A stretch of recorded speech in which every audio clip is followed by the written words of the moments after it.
ఆయన నటుడిగా ఎవరికీ తెలియదు. వంగవీటి సినిమాతో దేవినేని నెహ్రూ క్యారెక్టర్తో రామ్ గోపాల్ వర్మ గారి ద్వారా సినిమా జనానికి, సినిమా ప్రేక్షకులకి పరిచయం అయ్యారు ఆ నటుడు. కొత్తగా ఇండస్ట్రీలోకి వచ్చిన ఆ నటుడిని ఇప్పుడు న్యూ వేవ్స్ మీ ముందుకు తీసుకొస్తోంది. Hi Sreeja, how are you? Welcome to New Waves. ఎలా ఉన్నారు? ఏం చేస్తున్నారు? బాగున్నానండి. బాగుంది. ఇండస్ట్రీ ఎలా ఉంది? నేను ఇష్టపడి వచ్చాను కాబట్టి హ్యాపీగా ఉందండి. ఓకే, అసలు ఎలా వచ్చారు శ్రీతేజ? చాలా ఇయర్స్ అయిందండి ఇండస్ట్రీలోకి వచ్చి. ఓకే, దాదాపు 11th ఇయర్. ఓకే. ఆడవారి మాటలకు అర్థాల వేరులో నేను అప్రెంటిస్గా జాయిన్ అయ్యాను. డైరెక్షన్ డిపార్ట్మెంట్ నుంచి స్టార్ట్ చేశారా కెరియర్ని? Okay, done. ఓకే, చేశాను. సేమ్ సాయిదేవ్ ప్రొడక్షన్స్లో శానం నాగేశ్వర్ కుమార్ గారు ఆపర్చునిటీ ఇచ్చారు. ఇంకా మా అదే ప్రొడక్షన్లో మౌనరాగం తనిష్తో ఆ సినిమాకి కూడా అసిస్టెంట్ డైరెక్టర్గా వర్క్ చేశాను. ఇంకా అలా అసిస్టెంట్ డైరెక్టర్గా వర్క్ చేస్తూ ఇన్ బిట్వీన్ గ్యాప్స్లో శంకర్ దాదా జిందాబాద్ చిరంజీవి గారితో ఒక సీన్లో ఫ్రెండ్స్ రిఫర్ చేస్తే వెళ్ళి చేశానండి. అలా పోలీస్ హీరో శ్రీరామ్ అందులో కూడా చేశాను. శ్రీరామ్తో ముగ్గురు పోలీస్ ఆఫీసర్స్ ఉంటారు, అందులో నేను ఒకటిగా చేశాను, చాణక్య. అలా మొగుడు కృష్ణవంశీ గారు మొగుడులో, అలా మొగుడులో లాస్ట్ లో తాప్సీని పెళ్లి చేసుకుంటానికి వస్తానండి, లాస్ట్ సీన్ బిఫోర్ క్లైమాక్స్. అప్పుడు గోపిచంద్ గారు వచ్చి లేదు బ్రదర్ మీరు వెళ్ళిపోవచ్చు అది చిన్న సీనే, బట్ మన ఫ్రెండ్ సర్కిల్లో చెప్పారు, వెళ్ళి చేశాను హ్యాపీ కృష్ణవంశీ గారితో. ఆఫ్టర్ దట్ ఇంకా అలా చేస్తూ ఉన్నానండి. చేస్తూ ఉంటే 2012లో నా ఫ్రెండ్ ఒకళ్ళు సినిమా స్టార్ట్ చేస్తున్నారు, నా సామిరంగా. దాంట్లో హీరోగా ఫస్ట్ ఆపర్చునిటీ ఇచ్చారు. అలా స్టార్ట్ అయింది. ఇంకా అది 2013లో రిలీజ్ అయిందండి. 100 above థియేటర్స్లో రిలీజ్ అయింది. నెక్స్ట్ తీయని కలవో ఆ సినిమా రిలీజ్ అయింది. ఆ సినిమా చూసి తీయని కలవోకి సెలెక్ట్ చేసుకున్నారు. దాంట్లో లవర్ బాయ్ క్యారెక్టర్, అది కూడా 2014 అలా రిలీజ్ అయింది, రిలీజ్ డే అండి. దాని తర్వాత కదిలే బొమ్మల కథ. ఆఫ్టర్ దట్ వంగవీటితో ఇంకా నేను ఆర్టిస్ట్ గా ఇండస్ట్రీలో కూడా రికగ్నైజేషన్ వచ్చింది. ఆడియన్స్ పాయింట్ ఆఫ్ వ్యూలో కూడా గుడ్ నేమ్ వచ్చింది. నార్మల్గా ఫిల్మ్ ఇండస్ట్రీకి ఎవరన్నా రావాలంటే బేసిక్గా ఫ్రెండ్స్ చుట్టూ ఉన్న వాళ్ళు అంటుంటారు, నువ్వు హీరోలా ఉన్నావు, నువ్వు చిరంజీవిలా ఉన్నావు, నువ్వు మహేష్ బాబులో ఉన్నావు, సినిమాల్లోకి వెళ్ళు, ఆ టైప్లో అంటుంటారు. అలా వచ్చేవాళ్ళు కొంతమంది ఉంటారు, లేదా సినిమాలు చూసి నేను కనిపించాలి, నా పేరు కనిపించాలి అన్న ఇన్స్పిరేషన్తో వచ్చిన వాళ్ళు కొంతమంది ఉంటారు. అసలు మీరు ఏ ఉద్దేశంతో వచ్చారు సినిమాల్లోకి? అంటే మీ ప్లానింగ్ ఏంటి సినిమాలోకి రావడానికి? యాక్చువల్గా మా నాన్నగారికి మూవీస్ అంటే చాలా ఇంట్రెస్ట్ అండి. ఓకే. యాక్చువల్గా మూవీస్ కంటే బిఫోర్ నేను అంటే మా నాన్నగారు నన్ను పోలీస్గా చూడాలని అనుకున్నారు. ఓకే. అలా అని చెప్పి నాకు అన్నిట్లోనూ అప్పుడే ట్రైనింగ్ ఇస్తున్నారు. మార్షల్ ఆర్ట్స్ బ్లాక్ బెల్ట్ చేశాను, స్పోర్ట్స్ ఎన్సీసీ అన్నిట్లోనూ ఉన్నానండి, యాక్టివ్ కల్చరల్ యాక్టివిటీస్ అన్నిట్లోనూ ఉన్నా. అదే ఒపీనియన్ తో 2006లో వచ్చా.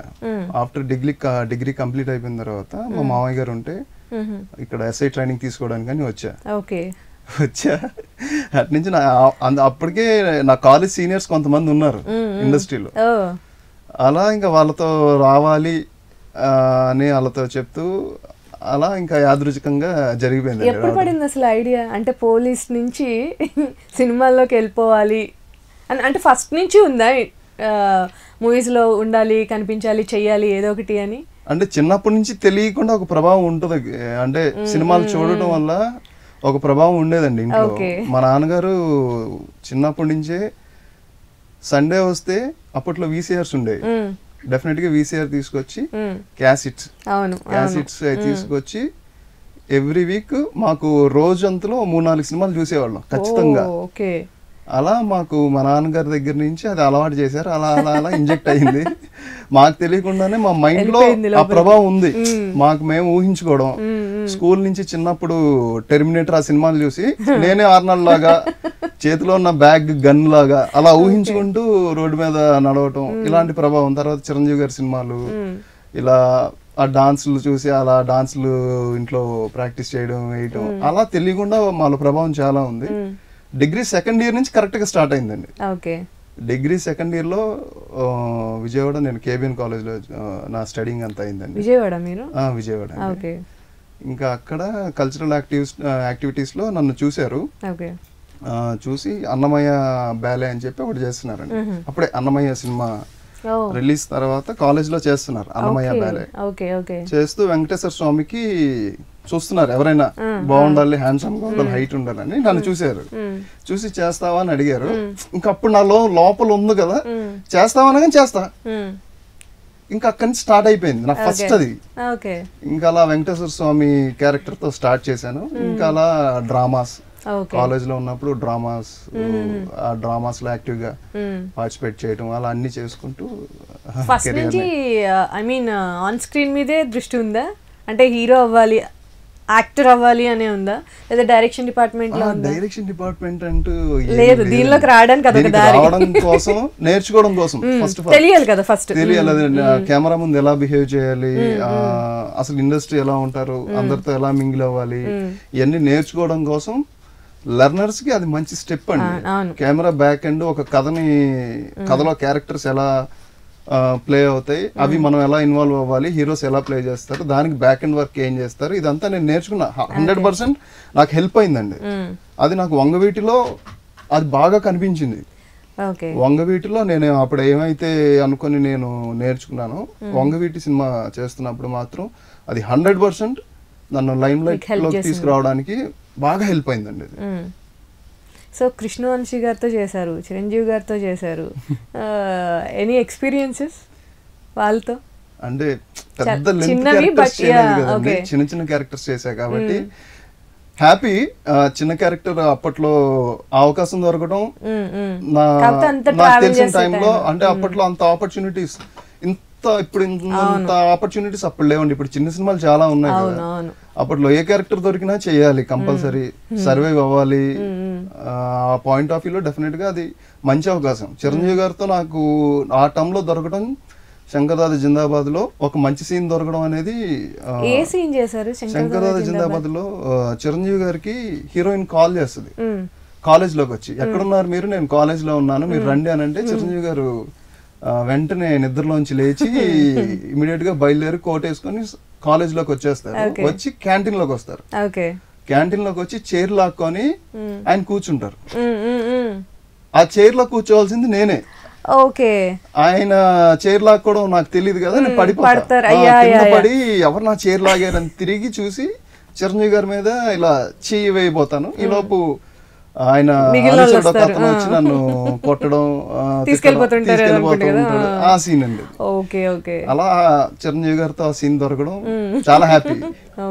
చిన్న సీన్. కృష్ణవంశీ గారు అసలు డైరెక్షన్ అంటే బాగా ఇది కదా. ఐ మీన్ ఎవరైనా డైరెక్షన్ డిపార్ట్మెంట్కి వెళ్ళాలంటే కృష్ణవంశీ గారితో ఒకసారైనా వర్క్ చేయాలనుకుంటారు. మీరు ఆయనతో యాక్టర్గా వర్క్ చేశారు. సో డైరెక్షన్లోకి అసలు చేద్దాము అని థాట్ రాలేదా ఆయన డైరెక్షన్ చూసి? అంటే లేదండి, నేను సినిమాలో ఫుల్ లెంగ్త్ క్యారెక్టర్ చేయాలి, యాక్టర్ గా చేయాలని, ఒక నెగిటివ్ క్యారెక్టర్ చేయాలి. కృష్ణవంశీ గారి సినిమాలో నెగిటివ్ క్యారెక్టర్ చేయాలి. సముద్రం ఆ సినిమాలో రవితేజ గారు ప్లే చేశారు నెగిటివ్ క్యారెక్టర్. నాకు ఆ సముద్రం సినిమా నుంచి అలా ఏదైనా ప్లే చేయాలి, అండర్ కరెంట్ బాగుంటాయి ఆ నెగిటివ్, అలా బాగా ఇష్టం. కృష్ణవంశీ గారు అంటే హీరోయిజం ఇష్టమే, బట్ ఎక్కువ స్కోప్ ఉంటది అన్న ఫీలింగ్ ఉంటే చాలా మంది నెగటివ్ షేడ్ చేస్తే యాక్టింగ్, దాని యాక్టింగ్ స్టైల్ డిఫరెంట్ ఉంటది. అలా నాకు విలన్ గా దొరికితే మాత్రం అంతే అండి. ఓకే, సో ఇప్పుడు ఏం ప్రాజెక్ట్స్ చేస్తున్నారు? ప్రెసెంట్ టచ్ స్టూడియో చేస్తున్నానండి. రవితేజ గారు, విక్రమ్ సిరి డైరెక్టర్ గారు అండ్ నల్లమల బుజ్జి గారు దాంట్లో ఒక ఇంపార్టెంట్ క్యారెక్టర్ ప్లే చేస్తున్నా. ప్రెసెంట్ షూటింగ్ జరుగుతుంది, ఇంకా బ్యాలెన్స్ ఉంది నా వర్క్. ఓకే, హీరోగా ఏమన్నా ఆఫర్స్ వచ్చాయా వంగవీటి తర్వాత? వంగవీటి తర్వాత వస్తున్నాయండి, అదే చూస్ చేసుకుని మంచి మూవీస్ చేయాలి. వంగవీటి తర్వాత ఇమ్మీడియట్ గా మీకు వచ్చిన ఆఫర్ ఏంటి? Touch studio. అవునా? ఓకే, ఇమీడియట్ గా నాకు వచ్చింది టచ్ స్టూడియో. ఇమీడియట్ వచ్చిందండి. అప్పటికి ఇప్పటికి చాలా డిఫరెన్స్ ఉంది మీకు వంగవీటికి ఇప్పటికి? అంటే వంగవీటి ఆ క్యారెక్టర్ కోసం, దేవినేని నెహ్రూ గారి క్యారెక్టర్ కోసం దాదాపు ఒక 12 kgs పుట్ ఆన్ అయ్యానండి. అంటే ఆయన చబ్బీస్గా ఉంటారు, బుగ్గలు ఉంటాయి, కొంచెం ఆ లుక్ కోసం నేచురల్ బాడీ ఉండాలి అని చెప్పి వర్కౌట్స్ కంప్లీట్ ఆపేసాను. వర్కౌట్స్ ఆపేసి 2 పూట్ల చల్లగా పెరుగన్నం, బనానాస్ అయి తింటాం, తిని పడుకోవడం, రెస్ట్ తీసుకోవడం, క్యారెక్టర్ గురించి ఆలోచించడం, ఇదే పని. అందువల్ల పుట్ ఆన్ అయ్యాను. ఇంకా అది అయిపోయింది కదా, ఇంకా నెక్స్ట్. వంగవీటిలో ఆఫర్ ఎలా వచ్చింది అసలు మీకు? వంగవీటిలో ఆఫరు కరెక్ట్గా చెప్పాలంటే ఫేస్బుక్లో చూసారంటండి. అంటే ఫస్ట్ ఎలా వచ్చిందో నాకు తెలియదు, నేను తర్వాత అడిగా. నేను కమిట్ అయిపోయిన తర్వాత అడిగా. ఫేస్బుక్లో సెర్చ్ చేస్తున్నారు, ఫ్రెండ్ సర్కిల్స్లోంచి అలా సెర్చ్ చేస్తున్నారు. అంటే నెహ్రూ గారికి దగ్గరగా ఉన్న క్యారెక్టర్స్ ఎవరున్నారు ఏంటని సెర్చ్ చేస్తుంటే సెర్చ్లో వాళ్ళకి నేను కనపడ్డా, ఒక అసిస్టెంట్ డైరెక్టర్కి, ప్రీతం అనే అసిస్టెంట్ డైరెక్టర్కి నేను కనిపించానంట. కనిపిస్తే ఇతను చాలా దగ్గరగా ఉన్నాడని చెప్పి తర్వాత మంజు కోడేటర్ మంజు అన్నకి చూపిస్తే వాళ్ళు నాకు కాంటాక్ట్ అయ్యారండి. కాంటాక్ట్ అయ్యి నన్ను పిలిపించారు ఆఫీస్కి. జనరల్గా ఫోన్ చేసి రమ్మన్నారు, ఇలా మూవీకి రమ్మనగానే వెళ్ళాను. చూశారు, నాకు చెప్పలేదు, చూసుకొని మళ్ళీ రమ్మన్నారు.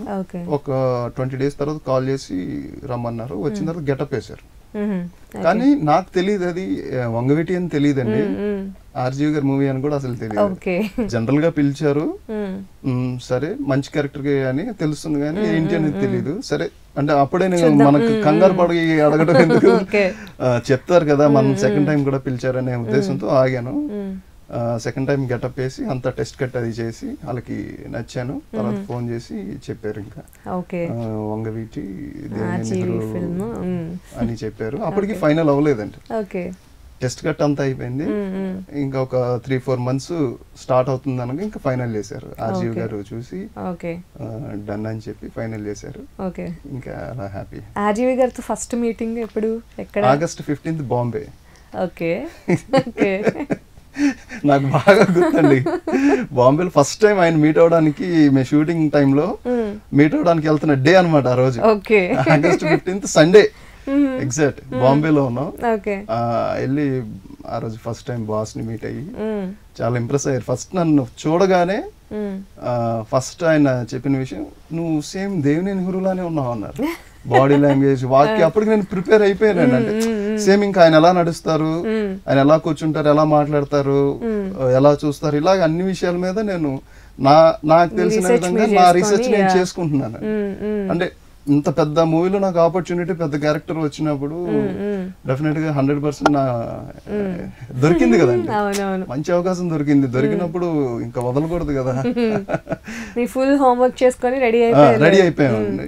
ఫస్ట్ కాంప్లిమెంట్ వచ్చింది దాని దగ్గర నుంచి. ఫస్ట్ కాంప్లిమెంటరీ చూడగానే ఫస్ట్ చెప్పారు అదే విషయం. అది సో మీ యాక్టింగ్ గురించి ఏమనేవాళ్ళు? అంటే జర్నీలో ఏమన్నా కాంప్లిమెంట్స్ వచ్చాయా, లేకపోతే ఎప్పుడన్నా తిట్లు పడినాయా? తిట్లు ఎప్పుడు పడలేదండి. ఫస్ట్ స్కెడ్యూల్ అయిపోయింది. అంటే ఎప్పుడు లొకేషన్ లో ఎప్పుడు చెప్పలేదు ఆయన, ఎప్పుడు ఎవరికి చెప్పరు నువ్వు సూపర్ చేసావు అసలు ఏం చెప్పరు. షార్ట్ పెడతారు, చూస్తారు, యాక్ట్ చేయమంటారు, నచ్చలేదంటే చిన్న కరెక్షన్ ఏదైనా చెప్తారు, ఓకే డన్, అంతే. ఎక్కువ ప్రెషర్ ఉండదు. అంటే అప్పటికి మన మీద ఇన్ఫ్లుయెన్స్ తీసుకొచ్చేస్తారు. నువ్వు దేవినేని నెహ్రూ పిలవడం కూడా నెహ్రూ అనే పిలుస్తారు. టోటల్ మనకు క్రూ అంతా కూడా నెహ్రూ అయితే నెహ్రూ, రంగా అయితే రంగా, ఏ క్యారెక్టర్ అయితే ఆ క్యారెక్టర్ పేరు పెట్టే పిలిచి మనల్ని ఇంజెక్ట్ చేస్తారు బాగా. మనం కూడా ఎప్పుడు అదే మూడ్ లో ఉంటాం. మా సినిమా అయిపోయే వరకు అదే మూడ్ లో ఉంటాం. సీన్ ఎక్స్ప్లెనేషన్ దగ్గర నుంచి అన్ని ఇంకా మనకి ఇన్ డెప్త్, బాగా డెప్త్ గా ఉంటుంది. అలా ఇన్వాల్వ్ అయిపోయి చేసాం. అయితే ఫస్ట్ షెడ్యూల్ అయిపోయింది. ఫస్ట్ షెడ్యూల్ అయిపోయిన తర్వాత ఆ వర్షన్ అంతా కూడా ఎడిటింగ్ చేసి చూస్తారు కదా, చూసి అప్పుడు ఫస్ట్ మెసేజ్ ఆయన పెట్టారు, I like you, did a great job, love you అని చెప్పి మెసేజ్ పెట్టారు. ఇంకా అవధులు లేవు, అసలు ఇంకా అంటే నా నెంబరు కోఆర్డినేటర్ దగ్గర అడిగి తీసుకొని ఆయన నాకు పర్సనల్ గా మెసేజ్ పెట్టడం అనేది అమేజింగ్ అంతే అండి. చాలా హ్యాపీ, అమేజింగ్. అది ఫస్ట్ మెసేజ్. ఆ తర్వాత after cinema release before day ఆయన ఫేస్బుక్ లో పెట్టారు, terrific actor Sritej is done అని ఆయన పెట్టారు. ట్విట్టర్ లో పెడతారు కదా, ఆయన 2 పోస్టులు పెట్టారు, ఒకటి కాదు, ఇమీడియట్ 2 పోస్టులు పెట్టి అప్పుడు కూడా అది కూడా హ్యాపీ అండి. ఓకే, బేసిక్ గా వర్మ గారు అంటే ఈ మధ్య కాంట్రవర్షియల్స్ ఎక్కువైపోయినాయి కదా, వర్మ గారు అంటే కాంట్రవర్సీ అన్నట్టు అయిపోయింది సోషల్ మీడియాలో కానీ ఇండస్ట్రీలో కానీ. సో ఫస్ట్ ఆఫర్ వర్మ గారి సినిమా అని తెలిసినప్పుడు మీ ఫీలింగ్ ఏంటి? అంటే హ్యాపీగానే ఫీల్ అయ్యారా? టెన్షన్ అసలు ఏమీ లేదు. ఫస్ట్ ఆపర్చునిటీ నేను కాదనంటే ఒక 500 మంది ఉంటారండి.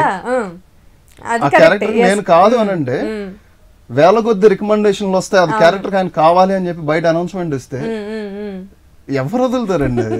ఇంకా అంటే ఈ కాంట్రవర్సీలు అవన్నీ సెకండరీ. నాకు సంబంధించిన కదా, నటుడుగా నాకు కావాల్సింది నేను యాక్ట్ చేయడం, నాకు అవకాశం దొరికింది నేను యాక్ట్ చేసి అంతవరకే నా జాబ్. మిగతా ఏదైనా అది మనకు సంబంధించింది కాదు కాబట్టి ఆయనతో నా రిలేషన్, నేను ఎలా యాక్ట్ చేశాను, ఎలా చేయించుకున్నారు, ఇంతవరకే. సో సెట్స్ లో ఉన్నప్పుడు వేరే ఆర్టిస్టులు ఎవరైనా పెద్ద పెద్ద వాళ్ళు రావడము, కలవడం, పరిచయాలు అవ్వడం అలా ఏమన్నా జరిగాయా? ఒకసారి అంటే అర్జున్ గారు వచ్చారండి, ఒకసారి బాంబేలో షూటింగ్ జరుగుతున్నప్పుడు అర్జున్ గారు వచ్చారు, అక్కడ అర్జున్ గారు పరిచయం. ఇంకా పూరి, చార్మి బాగా కలుస్తూ ఉంటారు అని అన్నారు, ఎప్పుడన్నా కలిసారా మీరు అక్కడ? పూరి గారు కలిసారండి. పూరి గారు మేము ప్రివ్యూ చూస్తాం కదండి, పూరి గారు అండ్ చార్మి ఇంకా చాలా మంది వచ్చారు, సుబ్బరాజు గారు, ఇలా ఆర్టిస్టులు అందరూ వచ్చారు. అక్కడ అందరితో పరిచయం అయిందండి. పూరి గారు కూడా చూసి అప్రిషియేట్ చేశారు. అసలు ఆయన కూడా అప్రిషియేట్ చేశారంటే అది కూడా హ్యాపీయెస్ట్ మూమెంట్. కూర్చొని మీకు పరిచయాలు ఏమన్నా అయినాయా? అంటే మంచి పరిచయాలు ఇండస్ట్రీలో కొంచెం, అంటే మీ ఫ్యూచర్కి ఉపయోగపడతారు, ఐ మీన్ ఎక్కడైనా మనకి ఉపయోగపడుతుంది ఈ పరిచయం అన్నట్టు ఏమన్నా మీకు పరిచయాలు అయ్యాయా? పూరి గారు డైరెక్ట్ గా మూవీ చూసారు, మాతో పరిచయం కూడా అయింది, మాట్లాడాము ఆయనతో. మామూలుగా అయితే మనకు అంత ఛాన్స్ దొరకదు కదా, బికాస్ ఆఫ్ వంగవీటి ఆర్జీవ్ గారు త్రూ అలా పరిచయం అయ్యారు. డెఫినెట్ గా మంచి అవకాశాలు అంటే వెంటనే రాకపోవచ్చు, ముందు ముందు వస్తాయని నేను డెఫినెట్ గా ఆశిస్తున్నానండి. అంటే ఈ లోపు నేను చేసే హోంవర్క్ నన్ను కూడా ఏదైనా నేను కూడా కొత్తగా నేను కూడా ఏమైనా ప్రజెంట్ చేసి చూపిస్తే డెఫినెట్ గా వాళ్ళు కూడా ఆ క్యారెక్టర్ కి ఫిట్ గా ఉన్నాడు, సరిపోతాడు అనుకుంటే డెఫినెట్ గా ఆపర్చునిటీ దొరుకుతుందండి. లేదు అంటానికి ఛాన్స్ లేదు. ఇప్పుడు ఆ వంగవీటి చూసారు, చూసి ఇమీడియట్ నాకు టచ్ స్టూడియోలో ఆపర్చునిటీ ఇచ్చారు. అలా చాలా మంది చూసుంటారు కదా, కరెక్ట్ గా నేను ఇప్పుడు ఒక వర్షంలో టచ్ స్టూడియో రిలీజ్ అయిన తర్వాత చూస్తారు ఎలా చేశాడు ఏంటి, ఆఫ్టర్ వంగవీటి ఏం చేశాడు, ఎలా చేశాడు అనేది ఒకటి వస్తుంది కదండి. బయటకు వచ్చినప్పుడు డెఫినెట్ గా ఆపర్చునిటీస్ వస్తాయి. టచ్ చేసి చూడులో ఏ టైప్ ఆఫ్ క్యారెక్టర్ మీది? ఒక సోషలిస్ట్ అండి. ఓకే, అయితే అన్ని చెప్పను ఇప్పుడు. ఎంతవరకు చెప్పగలరు దాని గురించి? అంతవరకే చెప్పగలను, అంతవరకే చెప్పగలను. అంటే అదంతా కథకి లింక్ అయి ఉంటుంది నా క్యారెక్టర్, బేస్ క్యారెక్టర్ అనమాట. అందుకని చెప్పి అన్ని విషయాలు ఇప్పుడే చెప్పట్లేదండి. బాగా సోషలైజ్ అవుతుంటారా? పార్టీస్ కి వాటికి బాగా వెళ్తుంటారా, లేకపోతే కొంచెం రిజర్వ్డ్ గా ఉంటారా? రిజర్వ్డ్ గా ఉంటాను. అంటే నాకు యాక్చువల్గా నేను బయట నాకు కల్చరల్ యాక్టివిటీస్ అండ్ HHH అని చెప్పి ఒక ఆర్గనైజేషన్ ఉందండి, నా ఫ్రెండ్ స్టార్ట్ చేశాడు. హెల్పింగ్ హ్యాండ్స్ హ్యూమానిటీ ఆర్గనైజేషన్ పేరు. నా ఫ్రెండ్ నేను ఇద్దరం ఎప్పుడో స్టార్ట్ చేశాను, 2010 అలా. దాని నుంచి స్లమ్ ఏరియాలో పిల్లలకి వెళ్ళి క్లాసులు చెప్పడం, చదివించడం. మొన్న ఒక ఆర్గనైజింగ్ హోమ్ ఓపెన్ చేసామండి. అందులో ఒక 20 మంది పిల్లల్ని, రోడ్ సైడ్ పిల్లల్ని తీసుకొచ్చి ఫ్రెండ్స్ దగ్గర నుంచి అందరి దగ్గర నుంచి ఫండ్స్ అవి తీసుకొని ప్రెసెంట్ రన్ చేస్తున్నాం. అలా నా ఫ్రీ టైం అంతా కూడా వాళ్ళతో ఎక్కువ స్పెండ్ చేస్తూ ఉంటాను. అలా సోషలిస్ట్ భావాలు నాకు ఎక్కువే రియల్ లైఫ్ లో అండి. ఓకే,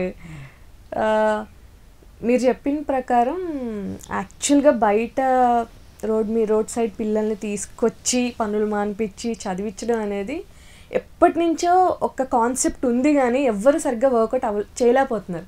బికాజ్ అంటే వాళ్ళ వర్షన్ వాళ్ళకు ఉంటుంది, బేసిక్గా పని చేయకపోతే ఎలా గడుస్తుంది అనే type. But they have to study, వాళ్ళ ఫ్యూచర్ వాళ్ళకు ఉంటుందని ఇటువైపున మనకుంటుంది. మీరేమి, ఐ మీన్ మీకేమి సిచ్యువేషన్స్ ఎదురవలేదా? లైక్ పంపించాము కైండ్ ఆఫ్ అసలు వచ్చి తీసుకెళ్లిపోయి తెలియదు వాళ్ళకి, అంటే భయం తెలియదు ఏంటి అనేది. వాళ్ళకి నిదానంగా గైడ్ చేస్తే వాళ్ళు వింటారు కంపల్సరీ. పిల్లల భవిష్యత్తు కదా, వాళ్ళకి చెప్పాలి, వాళ్ళకి వివరంగా చెప్పాలి, ఒక భరోసా కలిగించాలి. అది మేము కలిగించాం, అలా చేసాం. అవి ఫేస్ చేస్తూనే ఉంటామండి, అవి జరుగుతూనే ఉంటాయి. ఎందుకంటే వాళ్ళకి తెలియదు కదా, వాళ్ళకి ఏదో ఒక ఇది మీద భయం ఇలా ఉండటం అని, భవిష్యత్తు ఏమైపోద్దో పిల్లలని వాళ్ళకి తెలియక వీళ్ళు ఏమైనా తీసుకెళ్ళిపోతారు, ఏం చేస్తారు, ఈ భయాలన్నీ ఉంటాయి కదా. అవన్నీ ముందు వాళ్ళకి మనం కాన్ఫిడెన్స్ ఇవ్వాలి. కాన్ఫిడెన్స్ ఇచ్చి కాదని చెప్పి వాళ్ళని మోటివ్ చేస్తే డెఫినెట్గా వింటారు. మేము మియాపూర్ స్లమ్ తిరిగా, మెహదీపట్నం, చాలా ఏరియా, బండ్లగూడ, చాలా ఏరియాస్ టోటల్ గా. అంటే ఆర్గనైజేషన్ నుంచి ఒక 100 మంది పిల్లల్ని చదివిస్తున్నారండి. అది సీరియస్లీ గుడ్ జాబ్. ఓకే, మామూలుగా మిమ్మల్ని ఒక పోలీస్ ఆఫీసర్ని చేయాలని డాడీ అనుకున్నారు, మీరేమో సినిమాల్లోకి వచ్చారు. వచ్చేటప్పుడు ఏమీ ఇష్యూస్ అవ్వలేదా? అంటే లేదు నువ్వు ఇలా జాబ్లోకే వెళ్ళాలి, సినిమాలు వద్దు, సినిమాలు మంచివి కాదు, అది జనరల్గా చెప్తుంటారు కదా, అలా ఏం జరగలేదా? అంటే సినిమా పైన లవ్ ఫస్ట్ నుంచి ఉందన్నమాట ఇంట్లో అందరికి? 100% ఉందండి. ఎందుకంటే మా ఇంట్లో ఎక్కువ సినిమా విషయాలు అందరూ మాట్లాడుకుంటాం. ఓకే. మొత్తం మా ఫ్యామిలీ అంతా కూర్చొని సినిమాలు చూస్తాం, సినిమాల గురించి మాట్లాడుకుంటాం. Tholi Prema cinema first day morning show మా ఫ్యామిలీ అంతా వెళ్ళామండి. థియేటర్ లో మా ఫ్యామిలీ అంటే ఫ్యామిలీ పరంగా మేమే ఉన్నాం, మిగతా అంతా యూత్ బాయ్స్ వీళ్ళు ఉన్నారు. ఫస్ట్ డే మార్నింగ్ షో కదా, అలా ఏ సినిమా అయినా ఫ్యామిలీ వెళ్తామండి అంతే సినిమాకి. మా నాన్నగారు ఖచ్చితంగా సండే సినిమాకి తీసుకెళ్తారు అంతే. సినిమా కంపల్సరీ చూపించాల్సిందే, వరుస పెట్టి చూపిస్తారు సినిమా. సో ఫ్యామిలీలో ఎలాంటి ప్రాబ్లమ్స్ రాలేదు ఇండస్ట్రీకి వద్దాం అనుకున్నప్పుడు? వంగవీటి చూసారా? ఐ మీన్ ఫస్ట్ డే చూసుంటారు కదా, ఏంటి ఎక్స్ప్రెషన్, ఫీలింగ్ ఏంటి అసలు? ఇంకా అసలు ఫుల్లీ హ్యాపీ. మా అబ్బాయి పెద్ద క్యారెక్టర్ చేశాడు. మా అబ్బాయి అంటే క్యారెక్టర్ చేయడం వేరండి, అంటే బయట అందరూ చెప్తుంటారు కదా, ఏమండి మీ అబ్బాయి బాగా చేసాడంట, మీ అబ్బాయి బాగా చేసాడంట అని ఒకరి నుంచి మనం ఉన్న ఏరియాలో టాక్ వచ్చేస్తుంది కదా, పోస్టర్స్ అవి చూసి. అప్పుడు వీళ్ళకుండే ఆనందం అది ఇంకా అమేజింగ్. తండ్రి పాయింట్ ఆఫ్ వ్యూలో అది చాలా బాగుంటది. అది ఫ్యామిలీతో కలిసి కూర్చొని చూసారా? చూసానండి, మొత్తం అంతా అందరం వెళ్ళి చూసాం మొత్తం. అంటే ఫస్ట్ ఇక్కడ హైదరాబాద్ లో చూస్తే, తర్వాత అయిపోగానే ఇక్కడ నుంచి ఇమీడియట్ వెళ్ళి అంత ఫ్యామిలీ అంతా తీసుకుని వెళ్ళి కూర్చొని థియేటర్లో. మీది విజయవాడ అన్నారు కదా? అవునండి. బేసిక్ గా విజయవాడ అంటే వంగవీటి ఇన్ఫ్లుయెన్స్ బానే ఉంటుంది ఫస్ట్ నుంచి, తట్టు అబ్బాయిలకి యూత్ కి అప్పట్లో బాగా ఇది కదా. సో వంగవీటి రాధారంగ గురించి విజయవాడలో వాళ్ళకి తెలిసినంతకి ఇంకెవరికి తెలీదు. అవునండి. సో ఆ క్యారెక్టర్ వచ్చింది అన్నప్పుడు అసలు ఎలా ఫీల్ అయ్యారు మీరు? అంటే మీకు ఆ బ్యాక్గ్రౌండ్కి సంబంధించిన ఫ్రెండ్స్ కానీ తెలిసిన వాళ్ళు కానీ ఎవరైనా ఉన్నారా? వాళ్ళని అప్రోచ్ అవ్వడము, మీరు ఏమైనా హోంవర్క్ చేయడము ఇలాంటివి ఏమైనా చేశారా? నేను ఫస్ట్ నుంచి రిజర్వ్డ్ అండి. అంటే మా నాన్నగారు మేము సినిమాలు చూస్తాం, స్పోర్ట్స్, కెరియర్, ఇలా చదువు ఇంతే, మిగతా ఏ విషయాలకి మమ్మల్ని బయటకు వెళ్ళనిచ్చేవాళ్ళు కాదు. పంజరంలో చిలకలే, ఆడుకో, సినిమా చూడు, ఎక్కడికి ఎక్కువ ఫ్రెండ్స్ తో కలవనిచ్చేవాళ్ళు కాదు, ఎక్కడికి వెళ్ళేవాళ్ళం కాదు. అందువల్ల బయట అంటే తెలుసు అంతే, కానీ పూర్తి విషయాలు తెలియదు. నాకు ఈ క్యారెక్టర్ వచ్చిన తర్వాత నాకు పూర్తి విషయాలు నేను తెలుసుకున్నా. అంటే అప్పట్లో మీడియా లేదు కానీ ఇప్పుడు ఫుల్ మీడియా ఉంది కదండి, ఏదైనా ఆన్లైన్ లో వచ్చేస్తున్నాయి, ఆన్లైన్ లో చాలా డీటెయిల్స్ వస్తున్నాయి. అలా ఇంకా కొంత ఫ్రెండ్స్ ని ఆన్లైన్ లో అడిగి కొన్ని విషయాలు అలా తెలుసుకొని, ఇంకా తర్వాత స్క్రిప్ట్ చెప్తారు కదా, ఆ స్క్రిప్ట్ అంతా అనలైజ్ చేసుకొని చదువుకొని, ఎందుకు అలా ఆ టైంలో ఎలా ఉన్నారు, ఏం బిహేవ్ ఎలా జరిగి ఉంటుంది ఏంటంటే నేను కొంత ఊహించుకొని ఇలా ఉండాలన్నమాట, ఇలా జరిగింది కాబట్టి ఆ ప్రభావానికి ఈయన ఇలా ఉన్నాడు, సైకలాజికల్ స్టడీ కూడా చేసి అప్పుడు చేశానండి. వంగవీటి టైంలో చాలా బెదిరింపు కాల్స్ వచ్చాయి వర్మ గారికి, ఇంకా అందులో యూనిట్కి, మీకు అలా ఏమన్నా వచ్చాయా? షూట్ అంటే బెదిరింపు కాలని అనను కానీ, షూటింగ్ జరిగేటప్పుడు మాత్రం కుర్రోళ్ళు 4-5 కుర్రోళ్ళు, నేను క్యారవాన్ నుంచి దిగి వస్తున్నానండి. ఎక్కడ? ఏలూరులో. ఓకే. క్యారవాన్ దిగి వస్తున్నా, సినిమా ఏదైనా తేడా వస్తే అయిపోతావు అన్నా. నేను ఒక్కసారి వాళ్ళు నిన్న చూసా, కుర్రోళ్ళు అని అర్థమైపోతుంది, నేను నవ్వుకున్నా అని వచ్చాను అంతే. పిల్లలు ఏదో నవ్వుకున్నారా, ఇంకా సరే అని చెప్పి వచ్చానండి అంతే. ఇంకా ఏం పెట్టుకోలేదు. ఏం చేస్తారండి, చంపేస్తారా? చిన్న లైఫ్ అండి, చాలా చిన్న లైఫ్. అది కరెక్టే. కాకపోతే అప్పుడు బాగా ఇష్యూస్ అయినాయి కదా, అంటే ఐ మీన్ షూట్ జరగనివ్వము, అది ఇది, మాకు కావాల్సినట్టు తీస్తేనే సినిమా తీయండి, ఇలా తీయకూడదు, అలా తీయకూడదు. ఆ ఇన్ఫ్లుయెన్స్ అసలు ఏమన్నా పడిందా మీ క్యారెక్టర్ మీద? మీ దాకా రానిచ్చారా వర్మ గారు? అసలు మీ దాకా రానిచ్చుంటారు కదా. ఆయనే మేనేజ్ చేశారు ఆర్టిస్టుల మీద. ఎప్పుడు ఎవరు ఏదో 3 పిల్లలు అలా మాట్లాడి ఉండొచ్చు కానీ ఎవరు ఇంకెప్పుడు ఎవరికి ఎలాంటి ప్రభావం మా మీద, ఎటువంటి షూటింగ్ వచ్చి ఆపడం కానీ అలా ఎవరు ఎక్కడా జరగలేదు. రిలీజ్ తర్వాత మేము మా హడావిడిలో హైదరాబాద్లో ఎంజాయ్ చేస్తున్నాం కదా, మిగతా బయట ఏం జరుగుతున్నాయి ఇంకా మేము చేసాం, యాక్ట్ చేసాం, అమ్మాయ మంచి క్యారెక్టర్ దొరికింది, ఇదే ఉంటుంది. కానీ బయట ఇంకేం జరుగుతుంది అనేది అది దాని గురించి మేము ఎక్కువగా టెన్షన్ పడలేదండి. ఎందుకంటే ఏదైనా ఆర్జీవి గారు బాస్, ఆయనే తర్వాత కూడా ఏం ప్రాబ్లమ్స్ రాలేదు? ఏం రాలేదు, fine, all fine. Okay, first నుంచి సినిమాలు ఎవరు? ఫ్యామిలీ అందరికీ సినిమా అంటే ప్రాణం. సో మీకు బాగా ఇష్టమైన హీరో ఎవరు? చాలా అంటే ఆయన్ని చూస్తూ పెరిగాను, లేకపోతే పెరిగిన తర్వాత ఆయన్ని చూసి ఇన్స్పైర్ అయ్యాను ఆ టైప్లో? చిరంజీవి గారు అండి. తర్వాత నెక్స్ట్ జనరేషన్ పవన్ కళ్యాణ్ గారు. ఓకే, ఎందుకంటే తొలి ప్రేమ అంటే మేము అప్పుడే చూస్తున్నాం కదా చిరంజీవి గారి సినిమాలు. ఆబ్వియస్లీ ఫైటింగ్స్, డాన్స్లు ఇవి చూడగానే వారం క్యాసెట్లు వచ్చేస్తాయి, ఇంట్లో పెట్టుకొని చూస్తాం. మేము చూడటమే కాకుండా ఎలా ఉంటది అంటే కరెక్ట్ గా పెళ్లి పుస్తకం సినిమా మీకు కాదు, అందరిని పిలుస్తారు చూడండి, మా ఇంటికి టీవీ వచ్చింది, సీడీలు వేసి రాజేంద్ర ప్రసాద్ గారు అలా మిస్టర్ బెల్లం సేమ్ మా ఇంటి దగ్గర ఉన్న చుట్టుపక్కల అందరూ వచ్చేస్తారు అనమాట. వచ్చేస్తే అందరం కూర్చొని చూసేవాళ్ళం సినిమాలు. ఎన్ని సినిమాలు అసలు అది మా నాన్నగారికి దక్కిందండి. నా సినిమా సక్సెస్ మా నాన్నగారికి దక్కింది 100%. Vangaveeti success. Okay, so Chiranjeevi గారిలో మీకు బాగా నచ్చింది ఏంటి? Dance, fights, comedy timing, extraordinary comedy timing. Chiranjeevi గారిని చాలా లవ్ చేసే వాళ్ళు యాక్టర్గా చాలామంది. ఆయన పాలిటిక్స్లోకి వచ్చినప్పుడు చాలా ఫీల్ అయ్యారు. మీరు అంటే ఫీల్ అయ్యే సిచ్యువేషన్లో ఉన్నారా అప్పుడు? ఆ ఏజ్లో ఉన్నారా? లేదండి, అంటే పాలిటిక్స్ అవన్నీ నేను చెప్పానుగా, మాకు దాని మీద అసలు పెద్ద అవగాహన లేదు ఎంతవరకు. నేను నా సినిమా వెళ్ళకుండా ఉంటే బాగుండేది కదా అని యాక్చువల్గా చాలా మంది ఫ్యాన్స్ అంటే లైక్ హిమ్, లైక్ సినిమాల్లో ఆయన ఇది కదా మనకి. ఆయన మళ్ళీ పాలిటిక్స్కి వెళ్ళిపోతున్నాడు అంటే ఫస్ట్ థింగ్ సినిమాలు వదిలేస్తారు కొంతకాలం అయినా. ఆ ఫీలింగ్ ఏమన్నా ఉండిందా అట్లీస్ట్? అంటే సినిమాలు వదిలేస్తున్నారని శంకరాద జిందాబాద్ లాస్ట్, ఆ తర్వాత సినిమాలు చేయలేదండి. ఆ లాస్ట్ సినిమాలో నేను చేసా, నాకు ఒక అవకాశం దక్కింది, ఐఎమ్ హ్యాపీ అమ్మయ్యా అనుకున్నా. ఓకే, కానీ తర్వాత ఆపేస్తున్నారంటే ఉండదు కదండి బాధ. అంతవరకు ఉంది. కానీ ఇంకా మిగతా పొలిటికల్ లైఫ్, పొలిటికల్ మ్యాటర్స్ నాకు నేను పెద్ద అసలు. పవన్ కళ్యాణ్ గారు అంటే ఇష్టం అండి. పవన్ కళ్యాణ్ అంటే ఏమి ఇష్టం యాక్చువల్గా? అంటే ఆయన సింప్లిసిటీ ఇష్టమా, ఆయన ఆన్ స్క్రీన్ ప్రెజెన్స్ ఇష్టమా, ఆయన డైలాగ్స్ ఇష్టమా, ఆయన డైలాగ్ డెలివరీ ఇష్టమా? ఎలా? తమ్ముడు సినిమాలో ఫోన్ చేసి శకుంతలక్కయ్య అని ఎపిసోడ్ చేస్తారు కదా, అక్కడి నుంచి బాగా ఫిదా అండి. అక్కడ ఆ సీన్ మెయిన్ గా ఇంప్రెస్ చేసిన తర్వాత తొలి ప్రేమ అంటే humorous, first of all humorous, fights రెండు. ఎందుకంటే నేను కూడా మార్షల్ ఆర్ట్స్ నేర్చుకుంటున్నానండి కాబట్టి నాకు కనెక్ట్ అయిపోతాను. తమ్ముడు సినిమా ఆయన చేస్తున్నారు, నేను చేస్తున్నా. నేను కూడా అప్పుడు బ్లాక్ బెల్ట్ అని అప్పుడు ఫుల్ ట్రైనింగ్ లో ఉన్నాను కాబట్టి 100% కనెక్ట్ అయిపోతా. అంటే అంతకుముందు బ్రూస్లీ సినిమాలు ఎన్ని చూస్తున్నాను, బ్రూస్లీ, వ్యాండమ్, జాకీ చైన్ సినిమాలు అన్ని మార్షల్ ఆర్ట్స్ మూవీ చూస్తున్నాను. తెలుగులో వచ్చేసరికి నా జనరేషన్ వచ్చేసరికి నాకు పవన్ కళ్యాణ్ గారు కనిపించారు. డెఫినెట్ గా 100% ఇంప్రెస్ అయిపోతాను.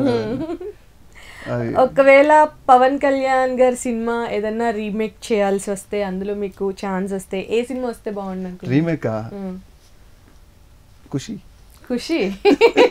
ఓకే, ఖుషి, గోకులంలో సీత. యు లైక్ గోకులంలో సీత?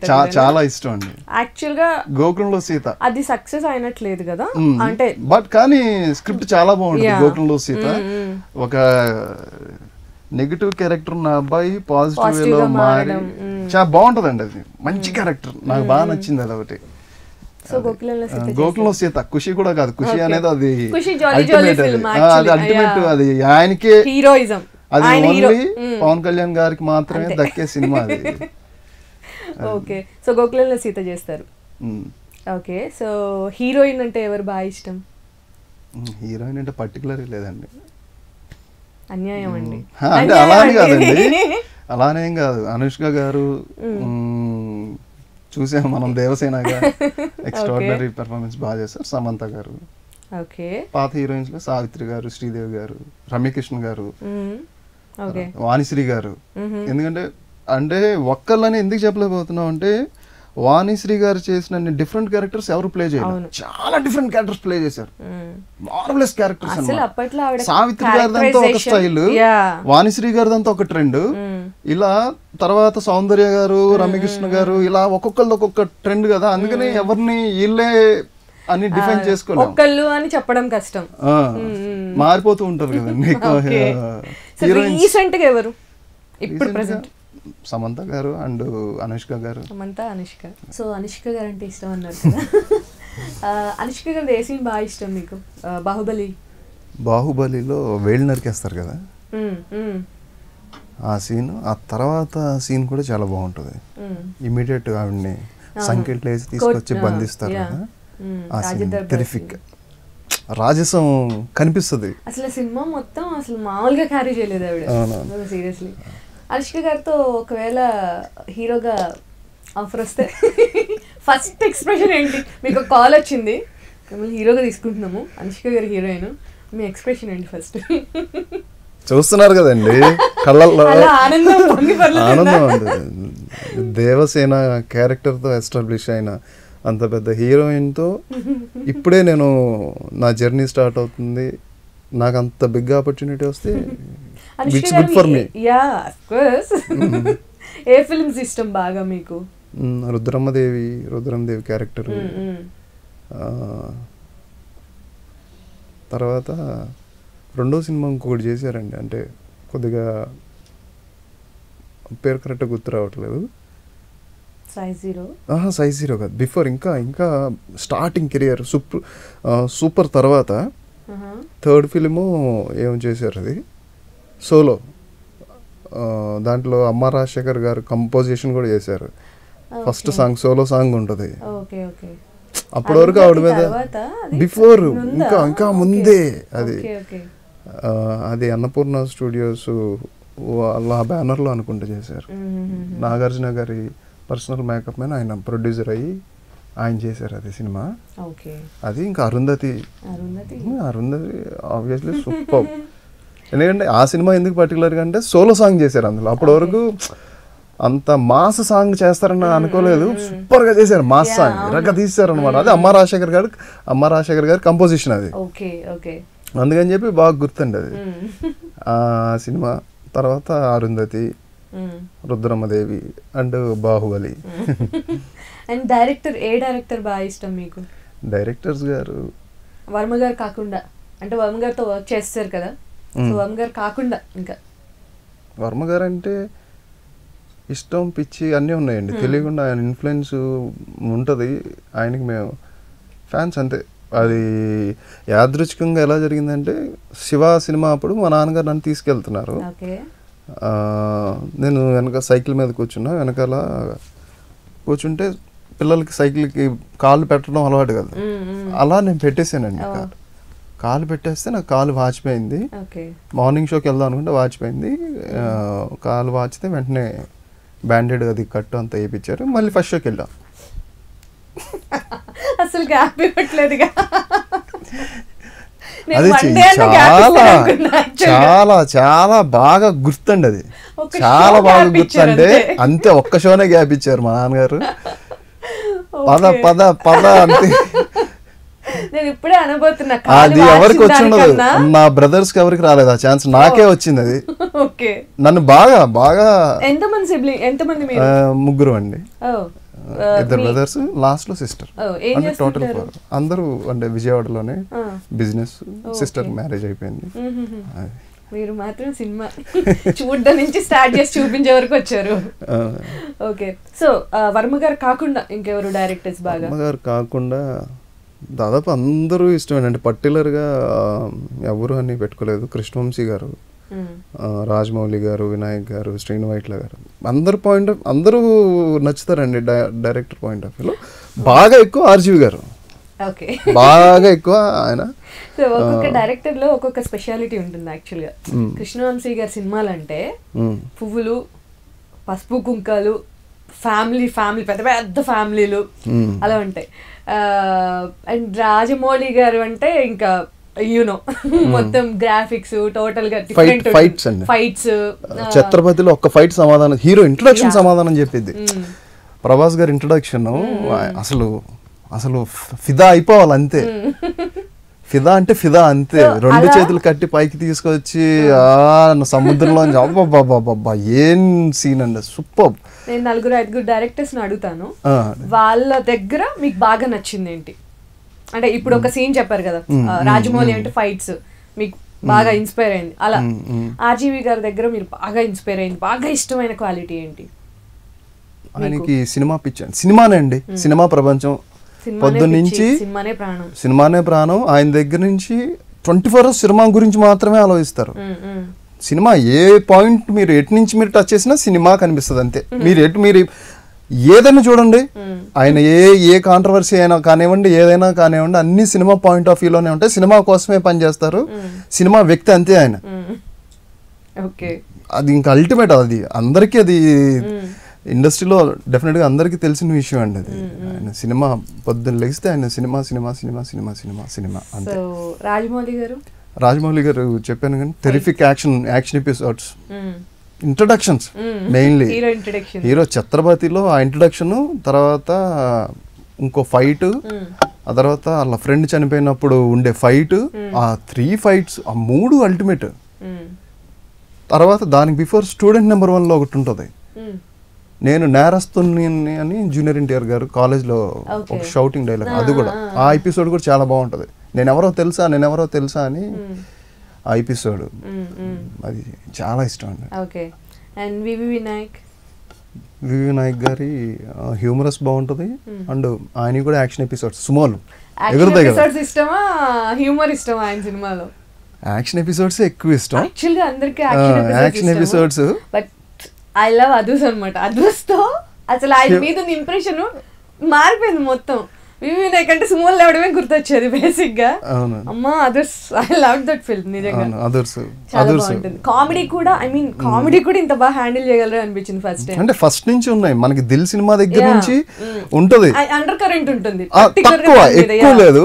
మనకి అదూర్స్ వచ్చేసరికి దాని పర్సంటేజ్ ఎక్స్ట్రీమ్. చాలా ఏదైతే ఆ క్యారెక్టర్ జూనియర్ ఎన్టీఆర్ గారి క్యారెక్టర్ ఉందో, ఆ క్యారెక్టర్ పరిగెత్తిస్తుంది సినిమాని, అల్టిమేట్ గా ఉంటది కదా.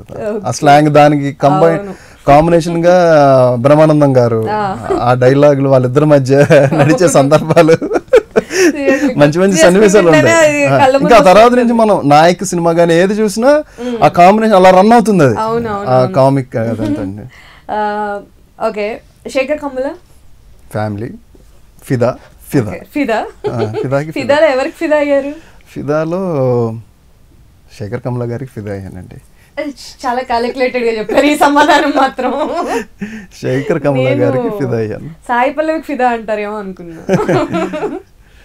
సాయి పల్లవి గారు బాగా చేశారు, ఎక్స్ట్రాడినరీ, నో డౌట్. అందులో అంత అవుట్పుట్ తీసుకురావడానికి డైరెక్టర్ పాయింట్ ఆఫ్ వ్యూలో ఎంత స్ట్రాంగ్గా ఉండాలండి ఆర్టిస్ట్ దగ్గర నుంచి చేయించుకోవడానికి. అందుకని చెప్పి ఇంకంటే ఫస్ట్ ఆయనకి ఫిదా అయిపోతాం. ఆయన తెర వెనుకున్నారు, తెర ముందు వీళ్ళు ఉన్నారు కాబట్టి ఫస్ట్ ఫిదా ఆయనకి. ఎందుకంటే మ్యూజిక్, మీకు ఆర్ఆర్ మ్యూజిక్, మనకి సాంగ్స్ పర్టికులర్ ఇది సాంగ్ వింటున్నాం అన్న ఫీల్ లేదు. ఒక్క సాంగ్ తప్ప మిగతా అన్ని వెళ్ళిపోతూ ఉంటాయి. అవి మనకి పర్టికులర్ గా సాంగ్ కోసం వెయిట్ చేయడం అలాంటి సిచ్యువేషన్ ఎక్కడ ఉండదు. ఫస్ట్ సాంగ్ కూడా అలా బ్యాక్గ్రౌండ్ లో వెళ్ళిపోతూ ఉంటది, హీరో ఇంట్రొడక్షన్ రావడం చూపించడం అంతా వెళ్ళిపోతుంది. నేను 3 times చూసానండి.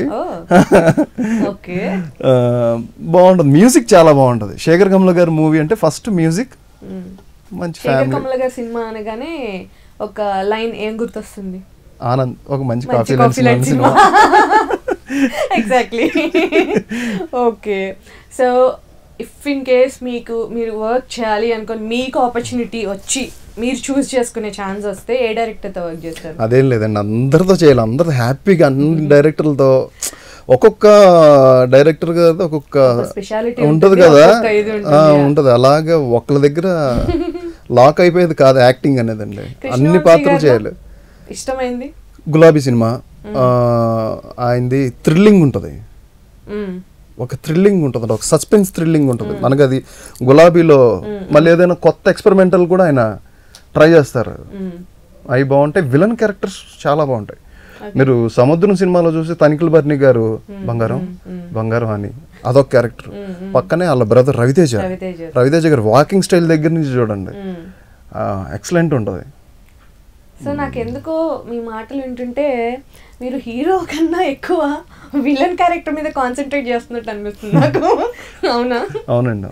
నెగటివ్ షేడ్స్ ఉన్న క్యారెక్టర్స్ ఇష్టం? అవునండి, ఇష్టం. సో అంటే ఇప్పుడు హీరోన మీకు ఒక డైరెక్టర్ వచ్చి స్టోరీ చెప్పి ఇందులో 2 క్యారెక్టర్స్ మీకు అనుకుంటున్నాను నేను, మిమ్మల్ని దృష్టిలో పెట్టుకొని చేసినాయి. ఒక ఇద్దరిని హీరో క్యారెక్టర్ కావాలా విలన్ క్యారెక్టర్ కావాలా అంటే తీసుకుంటారు విలనేనా? ఎందుకలా అంటే ఎందుకు అంత నెగిటివ్ షేడ్ ఉన్న క్యారెక్టర్ అంటే ఎందుకంత లవ్?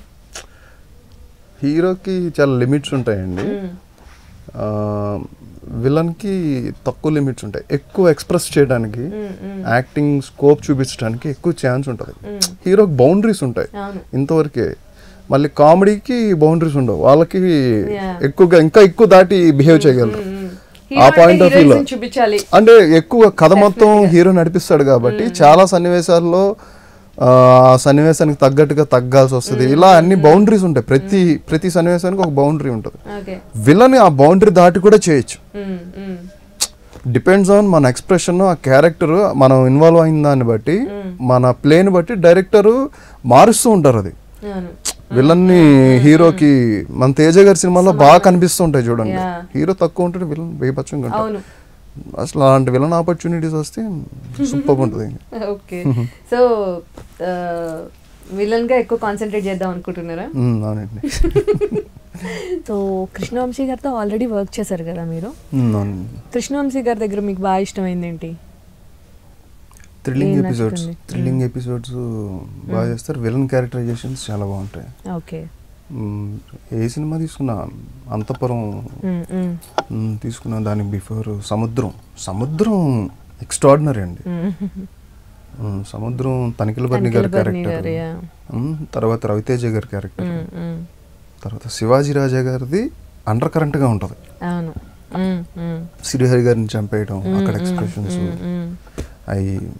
ఆయన థ్రిల్లింగ్ ఎలిమెంట్స్ బాగా, అంటే విలన్స్ లో ఆ థ్రిల్లింగ్ ఎలిమెంట్స్ ని బాగా పుట్ ఆన్ చేస్తారు. అది బాగుంటుందండి. విలన్ క్యారెక్టర్ ఎమోషన్స్ కూడా హెవీ ఉంటాయి. ఎమోషన్స్ ఫ్యామిలీ మధ్య కానీ, మురారిలో మనం చూస్తే ఫ్యామిలీ మధ్య నడిచే ఎమోషన్స్, అది కూడా థ్రిల్లింగ్, ఒక థ్రిల్ ఉంటుంది. టోటల్ కృష్ణవంశీ గారి సినిమాలో మనకు ఒక థ్రిల్ కనిపిస్తుంది ఉంటుంది. ఏదో ఒక కొత్త పాయింట్, మురారిలో ఒక వంశాచారంగా వస్తున్న చావులు, ఆ పాయింట్ లో అలా. గులాబీ సినిమా వచ్చేసరికి ఫ్రెండ్స్ తోనే ఉంటూ ఫ్రెండ్ లవర్ ని వాడు దుబాయ్ అమ్మాడు, ఒకప్పుడు జరిగాయి కదా ఇలాంటి థ్రిల్లింగ్ అంశాలు ఒక్కొక్కటి. శ్రీ ఆంజనేయ వచ్చేసి డివోషనల్, అది కూడా ఒక థ్రిల్ గానే ఉంటుంది. మనకి ప్రతి డెఫినెట్ గా ఒక థ్రిల్లింగ్ పాయింట్ ఉంటుంది ఆయన మూవీ. ఓకే, సో యాక్చువల్గా వర్మ గారి గురించి ఒక్కొక్కరికి ఒక్కొక్క ఒపీనియన్ ఉంటుంది. అంటే నాకు తెలిసినంత వరకు ఇండస్ట్రీలో చాలామందికి వర్మ గారు దేవుడు, కొంతమందికి ఆయన పిచ్చోడు, కొంతమంది మామూలుగా బయట జస్ట్ సోషల్ మీడియాలో యాక్టివ్గా ఉంటూ అందరి ట్వీట్స్ చూసే వాళ్ళకి అర్థం కాదు అసలు ఆయన ఎందుకు మాట్లాడుతున్నాడు, ఏం మాట్లాడుతున్నాడు, కొన్నిసార్లు వాళ్ళకి అర్థం కాదు. So what do you feel, అంటే మీ విజన్లో వర్మ గారు ఏంటి అసలు? మాకు తెలియని విషయాలు మీకేమన్నా తెలుసా వర్మ గారి గురించి? మీరు ట్రావెల్ చేశారు కదా కొంతకాలం, ఎనీథింగ్ స్పెషల్ ఆయన గురించి? స్పెషల్గా నాకు, నేను ట్రావెలింగ్ చేసింది చాలా తక్కువ అండి. వంగవీటి అప్పటికే ఆయన చాలా ఎక్స్పీరియన్స్, ఇప్పుడు శివ నుంచి స్టార్ట్ చేసి వంగవీటి. అంటే నేను బాగా ఎక్కడ వెరీ ఇంప్రెస్ అయిపోయామంటే రక్త చరిత్ర, బిగ్ కాస్టింగ్, సేమ్ వంగవీటి కూడా అలాంటి సబ్జెక్టే. పెద్ద కాస్టింగ్తో వెళ్ళొచ్చు, కానీ కొత్త వాళ్ళని చూస్ చేసుకున్నారు. అంటే ఒక డేరింగ్ స్టెప్. అంటే ఎలా అండి, మాకు ఓ విరగదీసి అంత ఆడిషన్స్ కూడా ఏం చేయలేదు, కొంత టెస్ట్ కట్ చేసుకున్నారు, చూశారు. నేను నన్ను సెలెక్ట్ చేయడానికి బిఫోర్ నేను ఒక షార్ట్ ఫిల్మ్ చేశాను గ్యాప్లో. ఎలా ఉంటుంది ఎనర్జీ, ఎలా ఉంటుందని కో డైరెక్టర్ అప్పటికప్పుడు చూపించారు, చూసారు, టక్ అని సెలెక్ట్ చేశారు. చాలా తక్కువ, మామూలుగా ఏదైనా మూవీస్ అయితే ఎక్కువ ఆడిషన్స్ అయి చేసి చిన్న క్యారెక్టర్స్ కూడా, అంత పెద్ద క్యారెక్టర్కి అంటే బాగా బిలీవ్ చేస్తారు. పర్సన్ని చూడగానే కాన్ఫిడెన్స్ని నమ్ముతారు ఆయన, కొత్త వాళ్ళకి. అందుకని ఆయన బ్యానర్స్లో కొత్త యంగ్స్టర్స్కి ఎందుకు ఆపర్చునిటీస్ ఇస్తారంటే నమ్ముతారు. 100% ఆర్టిస్ట్ని నమ్ముతారు, ఒక టెక్నీషియన్ నమ్ముతారు. ఎవరైతే ఇన్నోవేటివ్గా కొత్తగా ఆలోచించే తత్వం ఉంటుందో ఆయన డెఫినెట్గా ఆపర్చునిటీస్ ఇస్తారండి. సో అంటే నార్మల్గా ఇలా చాలా వస్తూ ఉంటాయి కదా వర్మ గారి గురించి. అంటే ఆయన హాట్ టాపిక్ అయిపోయాడు ఈ మధ్య. మీకేమనిపిస్తుంటది అంటే యు నో హిమ్ పర్సనల్లీ కదా. కొంతమంది తెలియకుండా చాలా మాట్లాడుతుంటారు, అంటే ఆయన ఒక ట్వీట్ గురించో ఇలా అలా అని మాట్లాడేస్తుంటారు. మనకు తెలిసిన వాళ్ళ గురించి ఒక తెలియని వాళ్ళు మాట్లాడితే ఏం తెలుసు అని వీళ్ళకి అన్న ఒక ఫీలింగ్ వస్తుంది కదా. ఎప్పుడన్నా మీరు అలా ఫీల్ అయ్యారా? చూస్తూ ఉంటాం కదండి, ఎఫ్బీలో కానీ దాంట్లో వస్తుంటే చూస్తూ ఉంటాం. జనరల్గా నాకు తెలుసు కదా, అదే నాకు అంటే ఆయన ఎలా చెప్తారంటే ఆయన పాయింట్ ఆఫ్ వ్యూలో ఆయన చెప్పేది ఆయనకి కరెక్ట్.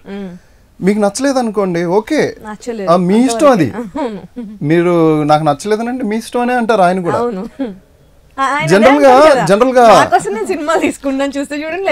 జనరల్ గా మనం బయటకు వచ్చేస్తే ఇప్పుడు మన ఫ్రెండ్ సర్కిల్లో మనకి ఏవైనా అనుకోండి, నేను చేసాను నచ్చలేదు అనుకోండి, నచ్చలేదు అంటే నచ్చలేదు, నచ్చిందంటే నచ్చింది.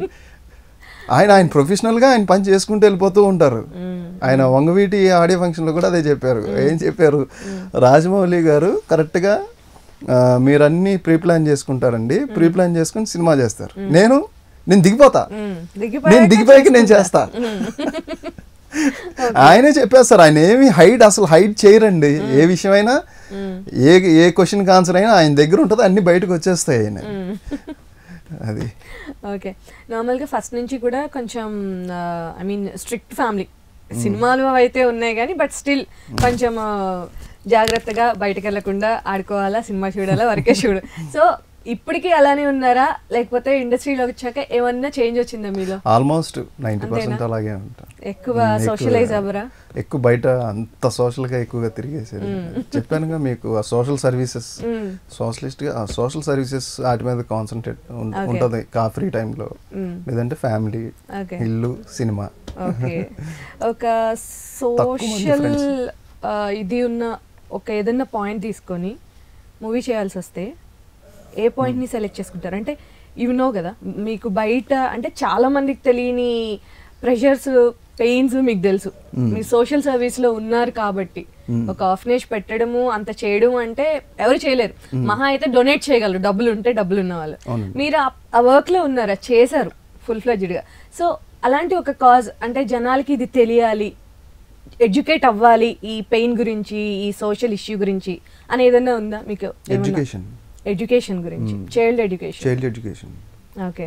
ఎడ్యుకేషన్ ఒకప్పుడు ఎడ్యుకేషన్ తక్కువ ఉండేది, నాగరికత తెలియదు. అవును.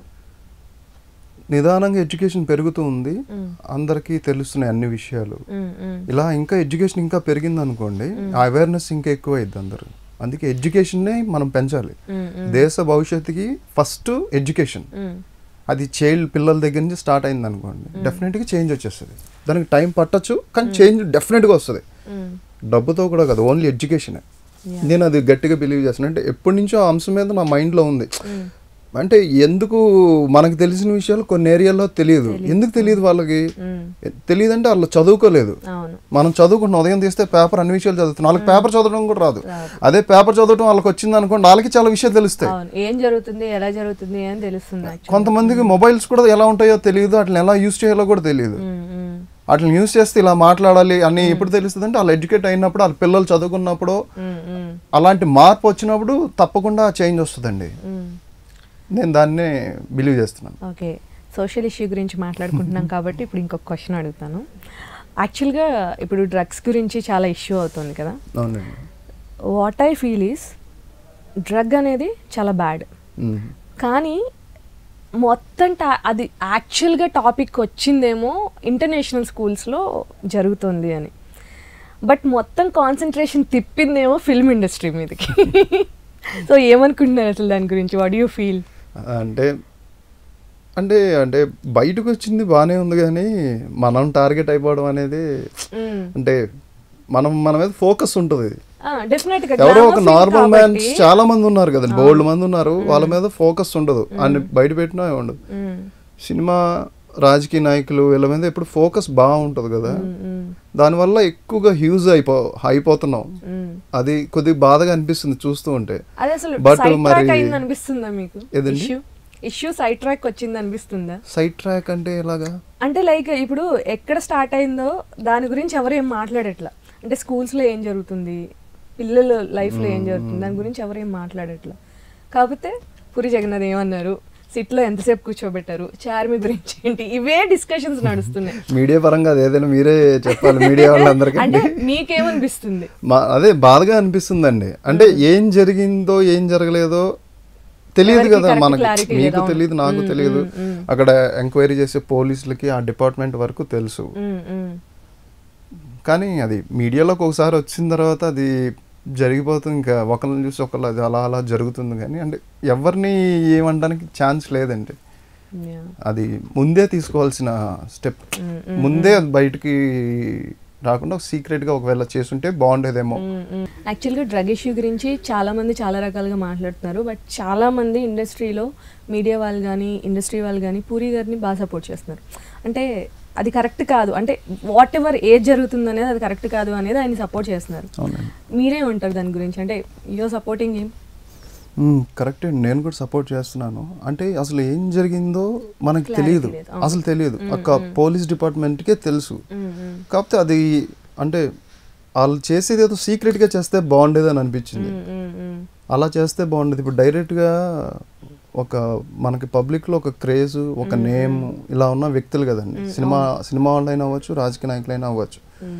అలా ఉన్న ఒక పర్సన్ సెలబ్రిటీస్ని డైరెక్ట్గా ఇలా పాయింట్ చేసేస్తే అదంతా సినిమా రంగం మీద, అంటే సినిమా వాళ్ళంతా ఇంతేనా అనే ప్రభావం అనిపిస్తుంది.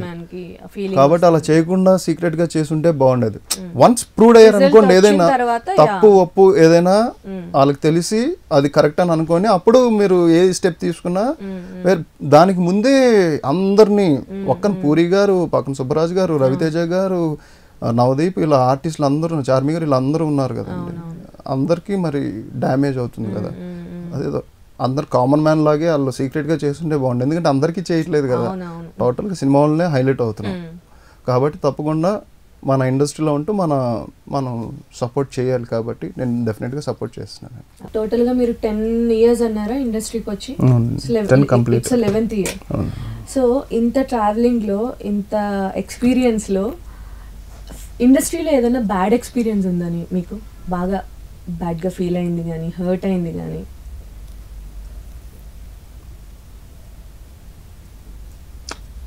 అంటే ఇండస్ట్రీకి వచ్చే ముందే మనం బ్యాక్గ్రౌండ్ లేకుండా వస్తున్నాం అండి.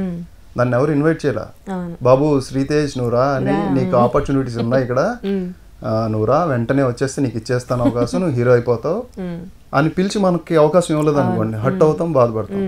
నా అంతటి నేను నాకు ఇష్టమై ఇక్కడే ఆపర్చునిటీస్ దొరకటం తక్కువ, ఇవ్వచ్చు ఇవ్వకపోవచ్చు, వాళ్ళకు ఉండే ప్రెషర్స్ వల్ల ఒకవేళ మనకి ఇవ్వాలనుకున్నా ఆ సందర్భంలో ఇవ్వకపోవచ్చు, ఇలాంటివి జరుగుతాయి అనేది నేను ముందే మైండ్ లో ఫిక్స్ చేసుకొని ఇండస్ట్రీలోకి వచ్చానండి. అదే ఒకవేళ ఎక్కడైనా నేను నాకు వచ్చిన అవకాశం మిస్ అయినా డెఫినెట్గా ఐ బేర్ ఇట్. ఏ సపోర్ట్ లేకుండా మనం వచ్చినప్పుడు అది మనం బేర్ చేయాలి. దాన్ని అంటే ఎక్కువ భూతద్దంలో పెట్టి చూసుకోవాల్సిన అవసరం లేదని నేను గట్టిగా ఫీల్ అవుతున్నా. అందుకని ఆ విషయంలో ఎక్కువ హర్ట్ అయ్యే సన్నివేశాలు, సందర్భాలు కూడా నేను తీసుకోకూడదు అనుకుంటున్నాను. బాగా మెంటల్ గా ప్రిపేర్ అయ్యి స్ట్రాంగ్ గా వచ్చారు. 100% అండి. ఓకే, సో హ్యాపీయెస్ట్ మూమెంట్ ఏంటి ఇండస్ట్రీలోకి వచ్చాక? ఉంగవీటి. Best compliment? ఆర్జీవి గారు ఇచ్చిన కాంప్లిమెంట్, టెరిఫిక్ యాక్టర్ అని చెప్పి ఆయన ట్విట్టర్ లో పోస్ట్ చేశారు. అది బెస్ట్ కాంప్లిమెంట్. పర్సనల్ మెసేజ్, ఆయన పర్సనల్ మెసేజ్. అది కూడా అది ఇంకా పర్సనల్ నా ఒక్కడికే తెలుసు, ఇది డైరెక్ట్ గా ప్రపంచానికి తెలిసేలా చేశారు కదా, అది బాగా హ్యాపీయెస్ట్ మూమెంట్.